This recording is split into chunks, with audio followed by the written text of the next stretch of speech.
kubera iki hari imbaraga zirimo zimukoresha ariko ntago ari we. Nta kibazo cy'umuntu mufitanye kuko ntiyakwanga ntacyo yaba guhora, ahubwo ikiri inyuma kimukoresheje kizi neza uriwe naho ujya ndetse gitekereza naho ushaka kugera, nicyo gishobora kunyura iwe kikamukoresha. Ibyiza rero nka Yesu uravuga ngo mva inyuma Satani.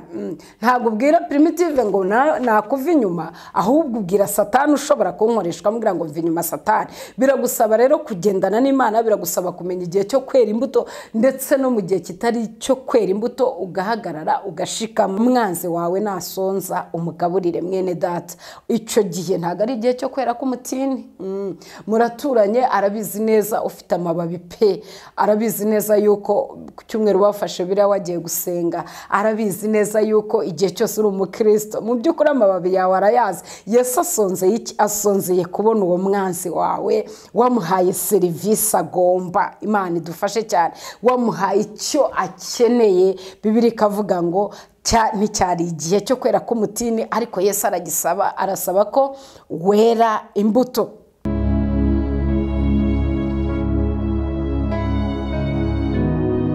Yesu nashimwe cyane, dushimye Imana ituboneye umwanya mwiza w'umugisha kugira ngo dusangire ijambo ry'Imana.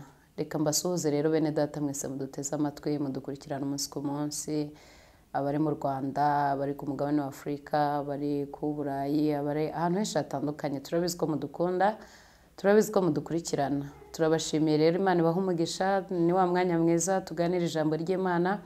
Reka dutangire dusenga. Mana turagushimye, tugushimiye kuri umwami mwiza, tugushimiye ko ukiranuka muri byose. Izina ryawe nirihimbazwe.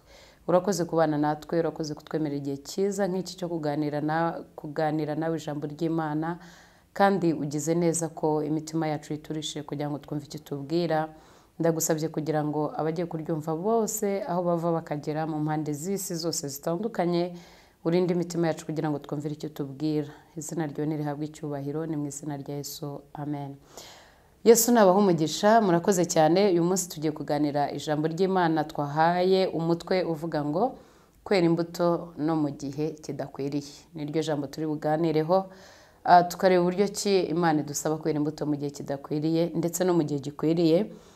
Reka dutangirane n'ijambo ry'Imana turi busange mu gitabo mu butumwa bwiza bwa Matayo, igice ni cya 21, turahera ku murongo wa 18. Bukeye bwaho mu gitondo kare asubira mu murwa arasonza, abona umutini iruhande rw'inzira, arawegera. Asanga utariho imbuto keretse ibibabi gusa, arawubwira ati ntukere imbuto iteka ryose. Muri ako kanya uruma. Abigishwa babibonye baratangara bati, mbega uhereye ko wuma muri ako kanya? Yesu arabasubiza ati, ndababwira ukuri yuko mufite kwizera mudashidikanya, mutakora nk'iby'umutini gusa, ahubwo mwabwira n'uyu musozi muti shinguka utabwe mu nyanja, byabaho, kandi ibyo muzasaba mwizeye muzabihabwa byose. Yesu nashimwe cyane. Twavuze ko tugiye kuganira ku ijambo ry'Imana riri buduhe umutwe uvuga ngo kwera imbuto no mu gihe kidakwiriye.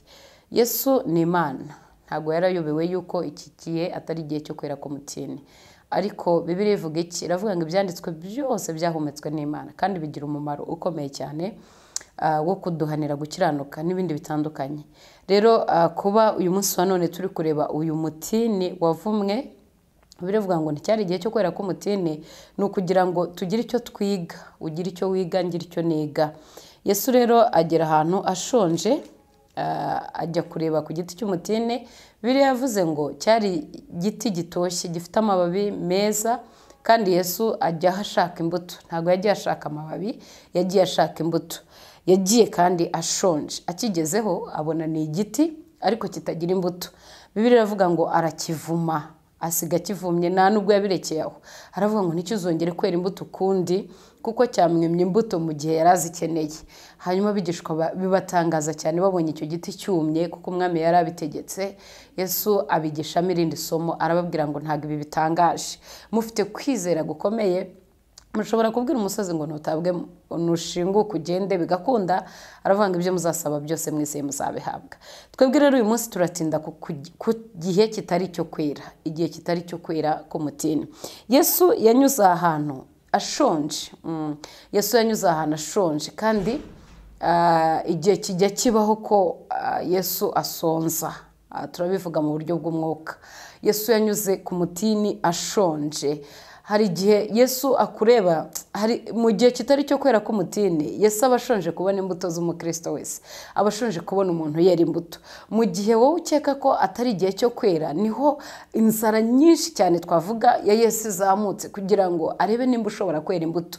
Mu gihe ari mu minsi itari yo kwera imbuto, nicyo gihe cyiza Yesu agukeneyeho imbuto.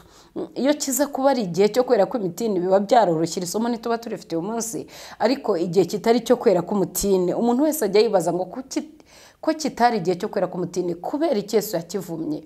Ntago icyo ari ikibazo wakibajije uyu munsi wa none, ahubwo wakibaza ngo ko ari igihe cyanjye cyo kutera, igihe kibi kigoye, igihe kiruhije, igihe kinsaba kutera imbuto, Yesu akaba arimo ashakamo imbuto. Ubundi nicyo kibazo gikomeye cyane, ko cyari igihe gikomeye kuki Yesu ashaka ko nera imbuto. Ngo yagisanganye amababi menshi. Ntago Yesu ashishikajwe n'amababi igiti gifite, nigishaka kibe gifite menshi asa neza, nigishaka kibe giteye neza, gishishe kibyibushye. Yesu ashishikajwe n'urubuto rukivaho. Bibiliya ivuga iki? Bibiliya iravuga ngo yaraduhamagaye kugira ngo twere imbuto kandi zigumaho, imbuto zacu zigumeho. Imbuto zigumaho rero ni iz'igiti cyatewe hafi y'umugezi, niko ijambo ry'Imana rimbwira ngo cyera imbuto igihe cyose, amababi yacu ntago yuma, kandi icyo giti ngo n'umwaka wacanyemo amapfa ntikijye gitinya ayo mapfa. Kubera iki? Gitewe hafi y'umugezi. Imana ishimwe cyane, gitewe hafi ya Kristo, gitewe hafi y'Imana. Icyo giti ntigitinya amapfa, ntigitinya izuba ryatse, ntigitinya ibibazo cyahuye nacyo. Icyo giti gihora cyera imbuto. Yesu rero ntashishikajwe n'amababi yanjye, ntashishikajwe n'amababi yawe. Biroroshye cyane kwereka abantu amababi, bikoroha cyane kwereka abantu ko ibintu ari byiza, ibintu bigenda neza, uri umuririmbyi mwiza, uri umuvugabutumwa mwiza, uri umukozi w'Imana muzima, uri umukristo ubereye mu rusengero, nta kibazo.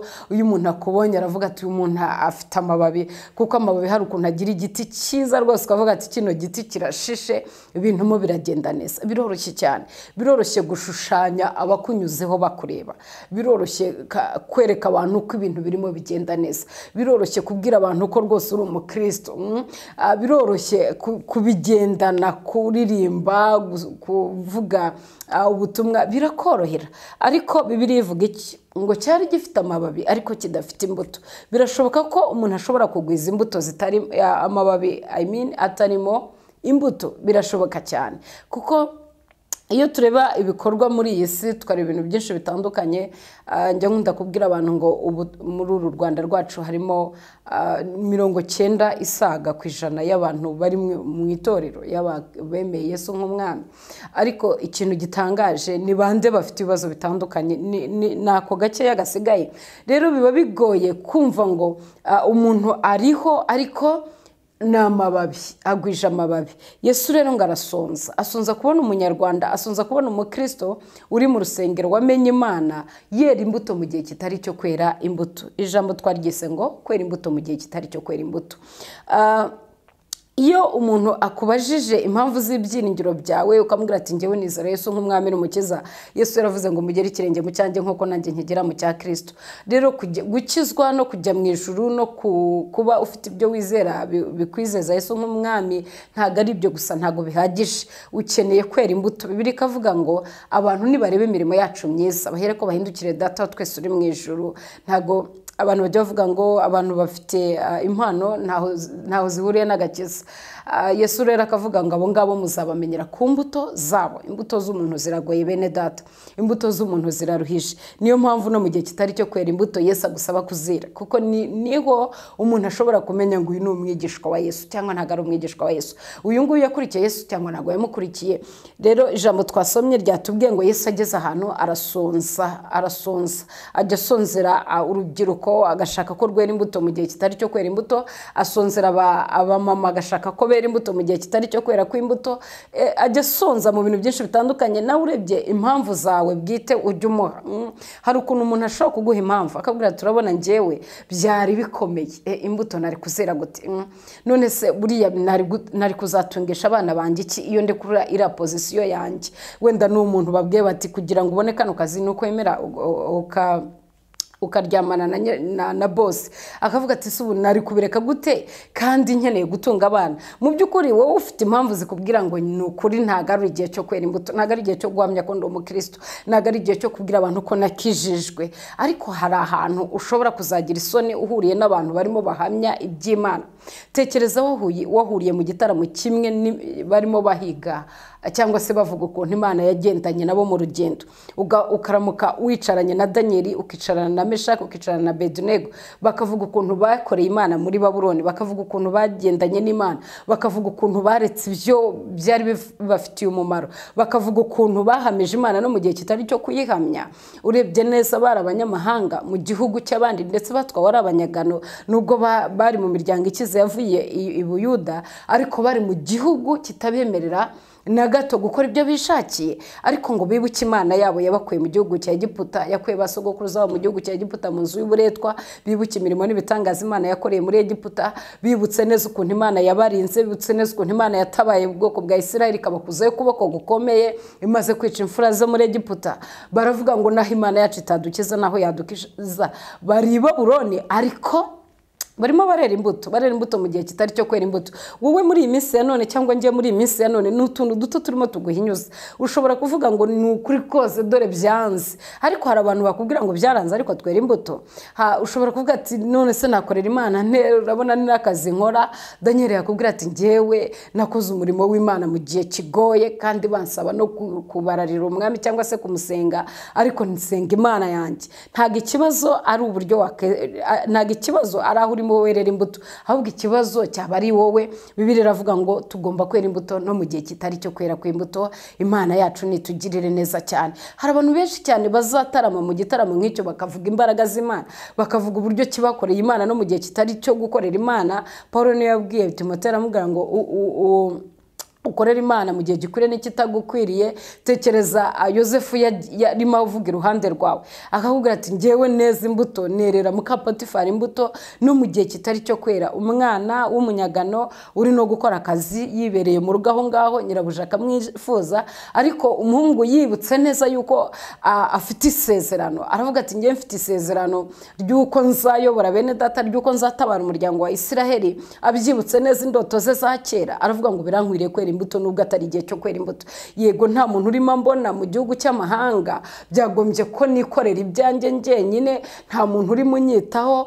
Ababyeyi banjye narabasize, bakuru banjye barangurishije, biranyoroheye rwose, biranyoroheye gukora ibyo nshaka, nkaryamana na mabuja hanyuma akampa ibyo nifuza byose. Ariko nibutse neza yuko ari igihe cyo kugaragaza Imana, ari igihe cyo kuvuga Imana. Yibutse neza yuko arimo arajya kure, aravuga ngo noneho rero iki ni igihe ngomba kugaragaza kwera kw'Imana. Yera imbuto no mu gihe kitari cyo kwera kw'imbuto. Yesu ajya asonza kubona ba Yosefu bahamije Imana imbere y'umugore wa Potifari. Yesu ajya asonzera kubona abasore bahamije Imana mu gihe nk'iki kigoye. Uhura n'urubyiruko bose bimeze bitatu muri minsi ibintu biragoye, ariko iyi niyo minsi myiza yo kugira ngo umuntu muzima wumvise Imana abashe kwera imbuto zikwiriye abihannye. Kuko biravuga ngo imbuto z'umwuka wera urukundo n'ibyishimo n'izindi nyinshi. Iki ni igihe rero nubwo ibintu bigaragara nkaho bikomeye, nubwo uzagira mu bintu bigaragara nkaho biruhije, ujye uvuga ngo noneho Yesu asonzeye kubona nera imbuto. Nubwo uzagira mu bintu bikugoye, nubwo uzagira mu bintu bikuruhije, ukavuga ngo noneho ahangaha mbuze uko mbigenza, uzibuke Yosefu uvuge ngo iki ni igihe cyo kugaragaza kwera kw'Imana. Uzibuke Daniel, uzibuke n'abandi batubanjirije. Birivuga iki ubwo tugoswe n'igicucu cy'abahamya bameze gutyo, dukwiye kwiyambura ibituremerera n'ibitwizingiriraho vuba tugakorera Imana. Abo bantu batubanjirije bajya bahura n'ibibazo bitandukanye, ariko baravuga ngo tugomba kwera imbuto. Imana idufashe cyane kandi Yesu atugirire neza. Iki ni igihe cyo kwera kw'imbuto nubwo bigaragara ko bigoye, nubwo bigaragara ko biruhije. Reka turebe urugero rutoya rw'igihe kiba kigoye mu kwera imbuto. Reka dusome mu gitabo cy'Abaroma mu by'ukuri hari igihe ubona atari igihe cyo kwera kw'imbuto, ariko Yesu akakubwira ngo ugomba kwera imbuto. Ntabwo ugomba kugaragaza amababi gusa kuri umukozi w'Imana, kuri umuririmbyi. Kiba ari igihe cyawe cyo kugaragaza ko Yesu ari umwami muri wowe. Abaroma igice cya 12 umurongo wa 20 haravuga ngo ahubwo umwanzi wawe nasonza umugaburire, nagira inyota umuhe icyanywa, kuko nugira utyo uzaba umurunzeho amakara yaka ku mutwe. Ikibi cye kukunesha, ahubwo unesheshe ikibi cyiza. Umwanzi wawe nasonza. Twagiye tuvuga ibintu byinshi cyane bitandukanye, ibihe bigoranye, wagize ubushomeri, warwaye, warwaje, wapfushije se, inshuti zakuvuyeho, umuryango wakwanze, abavandimwe ntibakikwitayeho, ufite kwirwanaho mu buryo butandukanye, wenda ukaba watakaza ibyo wibwira ko ari iby'agaciro, cyangwa se uri muri business ukeneye kunguka, ukeneye gukora hirya no hino kugira ngo urebe ko wakunguka bitanyuze mu mategeko. Ibyo ngibyo twagiye tubigarukaho tuvuga ko koko bigaragara ko atari igihe cyo kwera, ariko mu Kristo nyawe yera imbuto no mu gihe kitari cyo kwera kw'imbuto. Rero dusomye ahantu havuga ngo umwanzi wawe nasonza, umwanzi wawe nasonza. Imana yabwiye Mose iramubwira ngo genda ubwire Abisiraheli inka y'umwanzi wabo nigira ikibazo bazayitabare, umwana w'umwanzi nagira ikibazo bazamutabare. Aha niho mu mibanire y'umuntu bijya bigorana iyo umwanzi agukeneyeho serivisi. Mu by'ukuri kiba ari igihe kigoye, kiba ari igihe kigoye, ariko birivuga iki? Umwanzi wawe nasonza umugaburire, nakenera serivisi. Tekereza umwanzi wawe yagusanze ahantu uri manager, ni wowe ugomba kumuhesha akazi. Korana ni wowe ijambo rya nyuma rigomba kunyura ngo umuheshe promotion. Tekereza uhuye n'umwanzi wawe mu gihe ari wowe ufite urufunguzo rw'ibintu byiwe, kandi wenda yaraguhemukiye. Umwanzi ni iki se? Ashobora kuba mwarahuriye ahantu Satani akamukoresha, akaguhemukira, akakugirira nabi, yananakwiciye, cyangwa se byarabaye ibindi bitandukanye. Ariko Bibiliya ikavuga ngo umwanzi wawe nasonza, donc umuhe ibyiza byose akwiriye. Icyo gihe rero kiba atari igihe cyo kwera mu by'ukuri k'umutini, kiba gikomeye. Gusanga umwanzi wawe aryamye ku nzira, rero ugomba kumuha lift, wagera no kwa muganga ugasanga ntanagira mitiwere, ugomba kwishyura 100% kugira ngo umwanzi wawe bamuvure. Kandi rimwe na rimwe ushobora gusanga umwana we yarapfuye, ari we ubigizemo uruhare, cyangwa se wirukanywe ku kazi, ari we ubigizemo uruhare, cyangwa se wowe n'ibindi bibazo bitandukanye Satani yamukoresheje. Ndi kuvuga ko Satani yamukoresheje kuko burya nta mwanzi tugira ukwiye Satani, donc yanyuze kuri we aramukoresha. Hanyuma uwo mwanzi nasonza umugaburire, nagira ibibazo umutabare, nagushakaho amafaranga kubwira ati nguriza 50,000, niyo wabusha ari byo usigaranye uvuga ati ndaguha 10, ari umwanzi wawe. Biragoye, birakomeye, ariko Bibiliya ivuga iki? Umwanzi wawe nasonza umugaburire, nagira inyota umuha amazi yo kunywa. Ni cya gihe uzasanga agufiteho nk'ijambo rya nyuma kugira ngo abone ibyo yagombaga kubona. Mu nyota yafite, tuvuge nk'urugero akeneye kujya hanze, wenda niwe ugomba kumusinyira rya nyuma, ubwo agufiteho nk'ijambo rya nyuma. Wenda muri make abana be babuze uko bajya ku ishuri, niwe ugomba kubishyurira school fees kugira ngo abana be bajye ku ishuri. Ibyiza byose umwanzi akwiriye, ibyiza byose bihari umwanzi wawe arabikeneye, niwe ugomba kubimuha. Ugize utyo wavuga ngo Imana irangerageje, Imana irangerageje. Kandi Bibiliya ivuga iki? Iravuga ngo nibwo uzaba umurunzeho amakara yaka.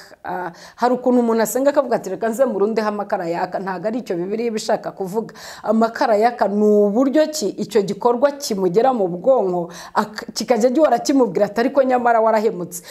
Kumugirira neza ni nko gufata nk'umuriro ukawusuka mu bwonko bwe kugira ngo ajye ahora yumva yaraguhemukiye, kuko urukundo niyo nkoni yonyine ishobora gukemura ikibazo cyangwa kuvuna igufwa. Abanyarwanda baravuga ngo inkoni zivuna igufwa ntizivuna ingeso. Niyo nkoni ishobora kuvuna ingeso. Niyo urukundo nirwo rwonyine rushobora guhindura ibintu. Uwo mwanzi wawe nasonza umugaburire mwene data.